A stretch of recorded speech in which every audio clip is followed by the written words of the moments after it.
అయోధ్య రాజ్యంలో ఒక శుభదినం. రాజు దశరథుడు తన సభలో మంత్రులతో మాట్లాడుతుండగా అక్కడికి ఒక మహా తేజస్సుతో మహర్షి విశ్వామిత్రుడు విచ్చేశారు. సభ అంతా ఒక్కసారిగా నిశ్శబ్దమైంది. దశరథుడు వెంటనే సింహాసనం నుండి దిగిపడి మహర్షిని ఆహ్వానించాడు. మహర్షి, మీ రాక మా రాజ్యానికి మహాపుణ్యం అని వినయంగా పలికాడు. విశ్వామిత్రుడు ప్రశాంత స్వరంలో అన్నారు, మహారాజా, నేను ఒక మహాయజ్ఞం చేయాలని సంకల్పించాను. ఈ యజ్ఞం ద్వారా లోకక్షేమం కలగాలి. కాని రాక్షసులు వచ్చి ప్రతిసారి యజ్ఞాన్ని భంగం చేస్తున్నారు. దశరథుడు ఆలోచనలో పడ్డాడు. విశ్వామిత్రుడు మరింత స్పష్టంగా చెప్పారు, నీ కుమారులు రాముడు, లక్ష్మణుడు నా యజ్ఞాన్ని రక్షించాలి. ఆ మాట విన్న వెంటనే దశరథుని హృదయం కలవరపడ్డది. మహర్షి, వారు ఇంకా బాలురు. భయంకర రాక్షసులతో ఎలా యుద్ధం చేస్తారు అని ఆందోళనగా అన్నాడు.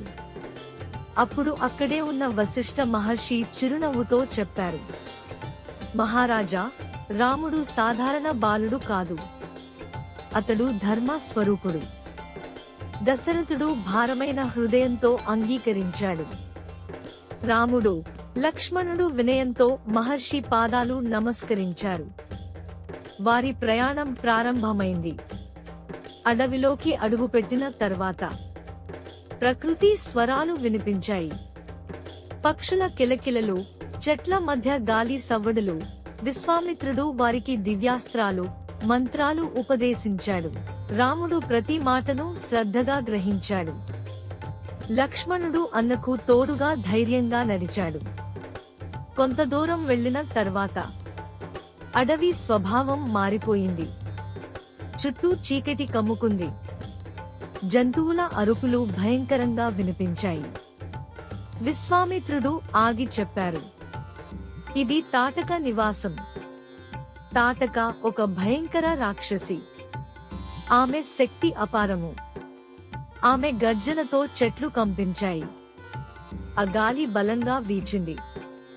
మబ్బులు కమ్ముకున్నాయి. తాటక భయంకర రూపంలో ప్రత్యక్షమైంది. ఆమె కళ్లలో అగ్ని, గొంతులో గర్జన.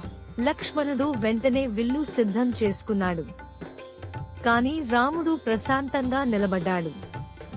విశ్వామిత్రుడు ధైర్యంగా అన్నారు, రామ, ధర్మ రక్షణ కోసం తాటకను సంహరించు. రాముడు తన విల్లు ఎత్తి ఒక దివ్య బాణం సంధించాడు. ఆ క్షణం సమయం ఆగినట్లు అనిపించింది. బాణం గాలిని చీల్చుకుంటూ వెళ్లి తాటకను తాకింది. భూమి కంపించింది. ఆమె గర్జన నిశ్శబ్దమైంది. తాటక కూలిపోయింది. అడవి మళ్లీ ప్రశాంతమైంది. పక్షులు మళ్లీ గానం ప్రారంభించాయి. చెట్లపై వెలుగు పరుచుకుంది. విశ్వామిత్రుడు ఆనందంతో రాముడిని ఆశీర్వదించాడు. రామా, నీ ధైర్యం ధర్మానికి ఆదర్శం. నీ జీవితం ప్రపంచానికి మార్గదర్శకమవుతుంది. రాముడు వినయంగా తలవంచాడు.